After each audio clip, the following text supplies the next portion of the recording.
My name is Mona Heydarian, and I went to White Sands National Park with my family and dogs. I chose this location because, as a child, my family and I would always take a day trip to the dunes and toboggan down them. Today's weather was lovely, in the mid to high 70s. We had just missed the park's opening for the full moon at midnight, so the moon was in its early waning stage. Located in the Tularosa Basin in New Mexico, this national park was recently designated in 2019. This park's history starts as early as the 1500s, when the United States successfully captured the area in the Mexican-American War, and the U.S. Army created military forts in the area. In 1942, in response to the bombing of Pearl Harbor, the U.S. military established a permanent presence in the Tularosa Basin. This is how I have known it, as a missile range part of the military.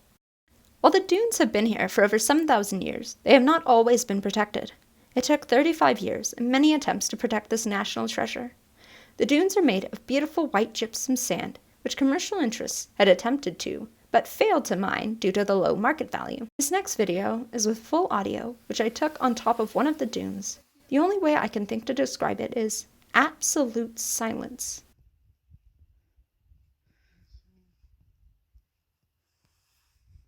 White Sands National Park preserves most of this unique dune field, including the plants and animals that live here.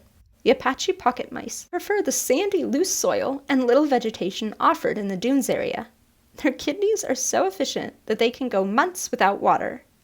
Unfortunately, there is one invasive species known as the African oryx.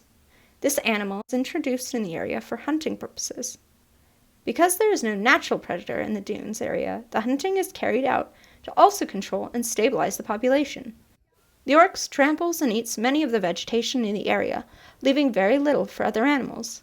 I found this particularly interesting because of the cases we went over in class about the invasive mouflon sheep also brought to Hawaii for hunting purposes, which harmed the endemic vegetation and indirectly the palila.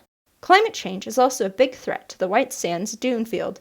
As the temperatures rise, there will be a reduction of the soil moisture that stabilizes the dunes and cause higher evaporation, causing the dunes to dry out. This could have a dramatic impact on the dunes.